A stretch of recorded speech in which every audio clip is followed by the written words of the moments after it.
సంక్రాంతి పండుగ వస్తుందంటే చాలు పల్లెటూర్లలో నెల రోజుల ముందు నుంచే సందడి నెలకొంటుంది. రంగురంగుల ముగ్గులు, వాటి మధ్యలో గొబ్బెమ్మలు, హరిదాసు సంకీర్తనలు, గంగిరెద్దుల విన్యాసాలు, గాలిపటం ఎగురేసే పిల్లల కేరింతలు, కోలాటాలు, బొమ్మల కొలువులతో ఆడపడుచుల ఆట పాటలు, కొత్త పంట ఇంటికి రావడంతో రైతన్న కళ్లల్లో కనిపించే ఆనందం, కోడిపందాలు, ఎద్దుల పోటీలు, గుండాటలో పాల్గొనే బంధుమిత్రుల సంతోషం మరో లెవెల్. ఇంతటి సంతోషమైన పండుగ విజయనగరం జిల్లాలో ఎలా జరుపుకుంటారో ఒక లుక్కేద్దాం. భోగి మంటలు, హరిదాసు కీర్తనలు, గంగిరెద్దుల విన్యాసాలు, ముత్యాల ముగ్గులు, గొబ్బిళ్లు, బొమ్మల కొలువు, సంప్రదాయ వేషధారణలతో సంక్రాంతి సంబరాలు అంబరాన్ని తాకేలా మహిళల నృత్యాలు, కోలాటాలు, తప్పెటగూళ్లు, జానపద కళాకారుల నృత్యాలతో ఉమ్మడి విజయనగరం జిల్లాలో సందడి వాతావరణం నెలకొంటోంది. పండుగ సందర్భంగా యువతులకు ముగ్గుల పోటీ నిర్వహించడం జిల్లాలో సంప్రదాయంగా వస్తోంది. సంక్రాంతి విశిష్టతను చాటి చెప్పే విధంగా యువతులు వివిధ రంగవల్లులను తీర్చిదిద్దుతూ న్యాయ నిర్ణేతలను ఆకట్టుకునే ప్రయత్నం చేస్తారు. మరోవైపు సాంప్రదాయ ఆటల పోటీలతో పల్లెల్లో పండుగ వాతావరణం వెల్లివిరుస్తోంది. ఇంటి ముంగిట్లో ఇంద్రధనస్సును నిలిపే రంగవల్లులు, నోరూరించే పిండి వంటలు, కొత్త లుక్కిచ్చే సంప్రదాయ దుస్తులు. తెలుగు లోగిళ్లలో సంక్రాంతి పండుగ శోభ మొదలైంది. కుటుంబ సభ్యులంతా ఒక్కచోట చేరి జరుపుకునే అతిపెద్ద పండుగ సంక్రాంతి. ప్రపంచంలో ఏ మూలన ఉన్నా సంక్రాంతి పండుగకు సొంతూరికి రావటం ఆనవాయితీగా మారింది. భోగి, సంక్రాంతి, ముక్కనుమను ఉత్తరాంధ్రలోని విజయనగరం జిల్లాలో కూడా అంగరంగ వైభవంగా జరుపుకుంటారు. డూడు బసవన్నల విన్యాసాలకు తోడు డప్పు వాయిద్యాలు మారుమోగుతుంటే గంగిరెద్దుల వాళ్లు తమ కుటుంబంలోని పాతతరం వారిని పొగుడుతూ గంగిరెద్దుతో దండం పెట్టిస్తుంటే పండగ పూట కుటుంబ సభ్యుల ఆనందానికి అంతే ఉండదు.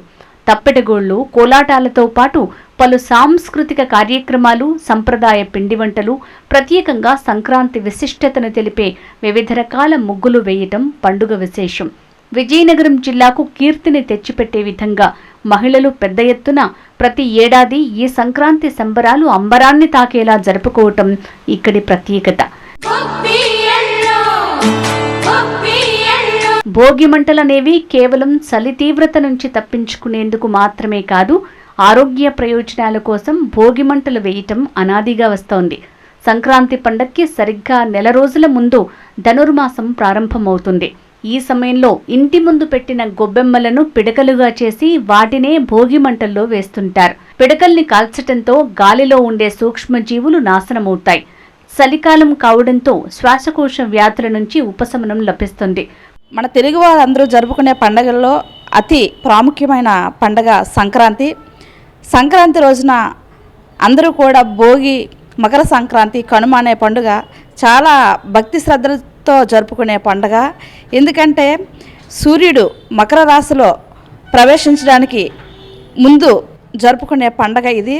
అలాగే పాడి పంటలు ఏవైతే ఉన్నాయో రైతులందరూ కూడా 6 నెలలు శ్రమించి కష్టించి పంట చేతికి వచ్చి ఇంట్లో పెట్టుకొని దాని ద్వారా కొత్త రుచులతో మన పండిన పంటని వంటకాలుగా చేసుకునే పండగ ఇది. అదేవిధంగా ప్రతి అక్క చెల్లెమ్మలు కూడా రంగవెల్లులతో చేసుకునే పండగ. చిన్నపిల్లలకు మనం భోగిపాలు వేసి వాళ్ళని ఉత్సాహవంతులుగా చేసే పండగ. మనం ప్రతి ఏడాది కూడా సంక్రాంతి రోజు భోగి రోజు అంటే సంక్రాంతి ముందు రోజు భోగిన ప్రతి ఒక్కరం కూడా చిన్నపిల్లలు, పెద్దవాళ్ళు అని చెప్పేసి అనకుండా మన ఒంటికి నువ్వుల నూనెతో మర్దన చేసుకొని అలాగే పిండితో వళ్ళు అనేది రుద్ది పండగ అనేది మనము స్టార్ట్ చేస్తాము. సంక్రాంతికి రైతులు కొత్త ధాన్యం పండించి ఇంటికి గాదెల నిండా కూడా నింపేవారు. ఇప్పుడు గాదెల నిండా నింపడానికి పంట రావడం లేదు. కానీ ఈ ఏడాది మన ప్రాంతంలో మాత్రం ధాన్యం చాలా బాగా పండాయి. ప్రతి ఎకరానికి 5 బస్తాలు ఎక్కువ పండాయి. నేను అన్ని విలేజ్లు చూశాను, ఎక్కడ కూడా నష్టం లేదు ఈ ఏడాది. అసలు the real happiness lies in making others happy అని మనం నిజమైన సంతోషం అప్పుడే వస్తుంది. పండుగలోని పిల్లలు చూడాలి, వాళ్ళ ఆనందం, వాళ్ళకి ఎంతడాలు, చుట్టాలు పిలవడం, అల్లుళ్ళు, కొత్త అల్లుళ్ళు రావడం, ఇవన్నీ కూడా ఉంటాయి. కాబట్టి వీటికి మనం అందరం కూడా ప్రోత్సహించి మళ్ళీ పూర్వ వైభవం తెప్పించడానికి అందరూ పూనుకుంటే చాలా బాగుంటుంది. పల్లెటూళ్లలో నెల రోజుల ముందు నుంచే సంక్రాంతి సందడి మొదలవుతుంది. ఇంటి ముందు ముగ్గులు, గొబ్బిళ్లు, గంగిరెద్దులు, హరిదాసులు, గాలిపటాలతో ఊరంతా సందడిగా మారుతుంది. భోగి, మకర సంక్రాంతి, కనుమ పేర్లతో ముచ్చటగా 3 రోజులు జరుపుకునే సంక్రాంతి పండుగనే పెద్ద పండుగ అని కూడా పిలుచుకుంటారు. భోగికి ఒకరోజు ముందే గ్రామానికి చేరుకునే బంధువులతో వీధులన్నీ కళకళ్లాడుతాయి. ధాన్యపు రాసులను ఇళ్లకు చేర్చిన రైతులు సంక్రాంతి సంబరం కోసం ఎదురు చూస్తుంటారు. ఇక పండగ పూట బొమ్మల కొలువులతో అమ్మాయిలు, చిన్నారుల ఆనందానికి హద్దే ఉండదు.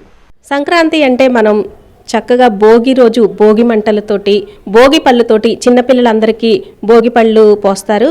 అయితే భోగి రోజు ప్రతి సంవత్సరం నెల రోజుల్లో కూడా ఆవు పేడతోటి పిడకలు చేసుకుంటారు. ఆ పిడకలతోటి భోగి మంటల్లో వేసి కాల్చేసి ఇంట్లో ఉన్న పాత సామాన్లన్నీ కూడా భోగి మంటల్లో వేసి మనం భోగి మంటలు వేసుకొని చక్కగా సెలబ్రేట్ చేసుకుంటాం. ఈ సాంప్రదాయాలన్నీ రాను రాను పూర్వం చేసుకునే పద్ధతులన్నీ మరుగున పడిపోతున్నాయి. సిటీ కల్చరు చాలా చేంజ్ అయింది అప్పటికి ఇప్పటికి.